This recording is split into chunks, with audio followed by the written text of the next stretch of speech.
जल्दी से बाकी मेहमानों का रुख सौरभ मालवीय जी, मैं आपके पास आ रही हूँ। सर, ये जातिगत जनगणना वाला मुद्दा और ऐसे में आज सुप्रीम कोर्ट की तरफ से ये फैसला आ जाना और इस फैसले में भी सुप्रीम कोर्ट का अपना ही 20 साल पुराना फैसला जो 2004 में आया था उसको पलट देना, कोटे में कोटा की व्यवस्था को स्वीकृत कर लेना, कुल मिलाकर ये पूरा मामला किस दिशा में आगे बढ़ता हुआ आपको लग रहा है? जातिगत जनगणना को लेकर आगे क्या यहां से रास्ता आसान होता हुआ या और मुश्किल होता हुआ? सौरभ मालवीय।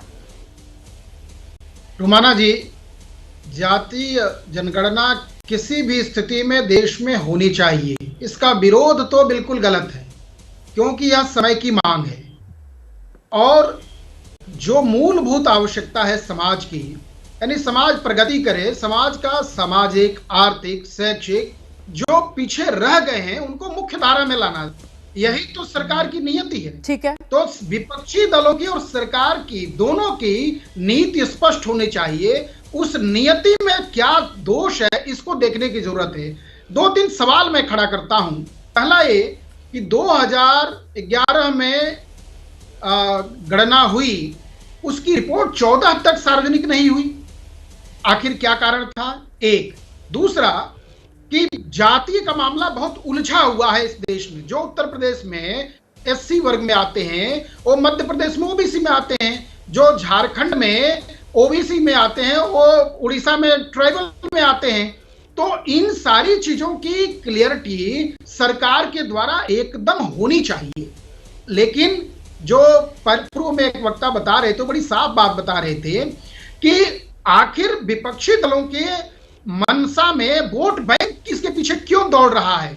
तो यह कहीं ना कहीं एक पॉलिटिकल एजेंडा के तरफ शिफ्ट होता जा रहा है। मेरा यह मानना है कि देश के विकास के लिए आरक्षण नितांत आवश्यक है। जब तक समाज का वह पिछड़ा, दलित, वंचित वर्ग मुख्य धारा में आ नहीं जाता है और सभी क्षेत्रों में, तब तक उसको मूलभूत जरूरत और आवश्यकता के हिसाब से आरक्षण देना सरकार की प्रतिबद्धता होनी चाहिए। इसके लिए जाति जनगणना नितांत आवश्यक है, बशर्ते राजनीति के आधार पर नहीं। ठीक है, तो राजनीति कौन कर रहा है मनोज काका? रोमाना, बहुत आज का जो सवाल है आपका कि राजनीति कौन कर रहा है, अब राजनीति तो साथी कई किताब दिखा रहे थे। साथी को एक किताब मैं भी दिखा देना चाहूंगा, काफी प्रसिद्ध बुक है, भारत गांधी के बाद। ये देख लीजिए, रामचंद्र गुहा की किताब है और इसको पढ़ लेंगे तो आपको पता चल जाएगा कि भारत के वंचित तबके के साथ किसने साजिश किया और आजादी के 6 महीना के अंदर ही पूज्य गांधी को किसके सह पर उनकी हत्या कर दी गई।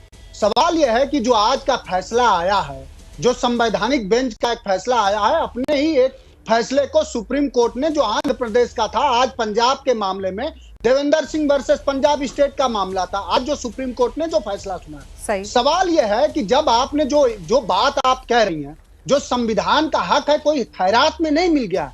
जो संवैधानिक दलितों को जो हक मिला है वो मंडल कमीशन से भी पहले संविधान के गठन के समय ही मिल गया।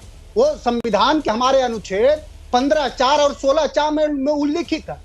हम लोग ये जानना चाह रहे हैं कि जब ये कह रहे हैं कि आप एक तबके को क्रीमी लेयर में लाना पड़ेगा और क्रीमी लेयर से जो बाहर, ये जो लोग क्रीमी लेयर में हैं, सब क्लासिफिकेशन अगर करना चाहते हैं तो जातिगत जनगणना के जो भाव है रोमाना, उसका नकारना नहीं होगा, बल्कि उसको बल मिल रहा है। बिना जातिगत जनगणना कराए सरकार चाहे सुप्रीम कोर्ट कैसे ये जान जाएगी कि किस तबके को ज्यादा आरक्षण मिला और किस तबके को कम मिला। बिहार में जब जातिगत जनगणना हुई तो ये साफ हुआ ना कि जिनकी आबादी 3% है उनको सरकारी संस्थानों में 93% भागीदारी है। आपने खुद ही जवाब दे दिया। मैं खत्म रोमाना, मैं आप ही से पूछ रही हूं। मैं आप ही से पूछ रही हूँ, आपने खुद ही कह दिया। एक तरफ आपने कहा कि जातिगत जनगणना देखिए कराना होगा सरकार को, दूसरी तरफ आपने बिहार का यहाँ पर जिक्र कर दिया। तो बिहार में जातिगत सर्वे हुआ था और सर्वे जो है वो राज्य सरकारें करवा सकती हैं। जहां कांग्रेस का शासन है वो सरकारें अपने राज्यों में करवा सकती हैं सर्वे। इसके लिए आपको संसद में खड़े होकर केंद्र सरकार पर निशाना साधने की जरूरत नहीं है कि जातिगत जनगणना हम करा कर रहेंगे, इसी सत्र में मैं करवाऊंगा, ये मैं कहता हूं आपसे। इस तरीके की डायलॉगबाजी की फिर जरूरत नहीं पड़ेगी। जहां जहां इंडिया गठबंधन की सरकारें हैं वहां करवा।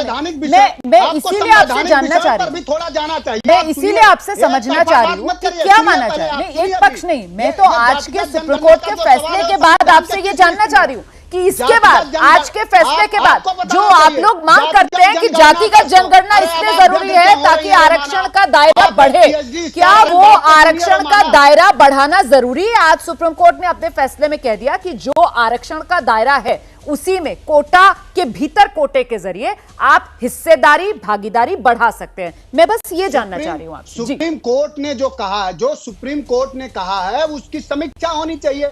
7 जजों की संवैधानिक पीठ ने कहा और जजों की 9 जजों की संवैधानिक पीठ होनी चाहिए। हम लोग तो ये कर रहे हैं, मैं सुप्रीम कोर्ट से और देश से ये देश जानना चाह रहा है कि आपने ये तो सुनिश्चित कर दिया कि एसटी एससी का जो रिजर्वेशन है उसमें क्लासिफिकेशन होना चाहिए, लेकिन एक जज का बेटा दोबारा जज बनेगा, फिर दोबारा तिबारा कई पीढ़ियों से जज बनता आ रहा है। जो कॉलेजियम सिस्टम है उस पर कब आरक्षण, उसमें कब दलितों वंचितों का अधिकार मिलेगा? ये तो सवाल है ना। जब सवाल एक वकील होने के नाते मुझे पूरा हक है, एक वकील होने के नाते मुझे पूरा हक है कि हम सवालों पे भी सवाल खड़े करें। हर सवाल से संबद्ध और उससे सहमत नहीं हुआ जा सकता।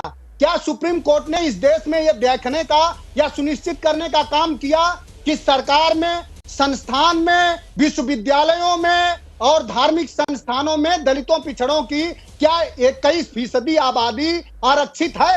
क्या विश्वविद्यालयों में, मैं पूछना चाहूंगा गुरुप्रकाश भाई से कम ये व्हाट्सएप यूनिवर्सिटी से ज्ञानवर्धन नहीं करते हैं? ये लंपन और वो एलिमेंट नहीं है बीजेपी के, एक तो कम से कम पढ़े लिखे हैं। क्या विश्वविद्यालयों में 21% लोग कुलपति और रजिस्ट्रार हैं? नहीं, फिर बात ये आती है, आप जो सवाल अभी खड़ा कर रहे हैं तो फिर वो जातिगत जनगणना, आरक्षण का दायरा भी बढ़वा लीजिए, तो वो एनएफएस सुनिए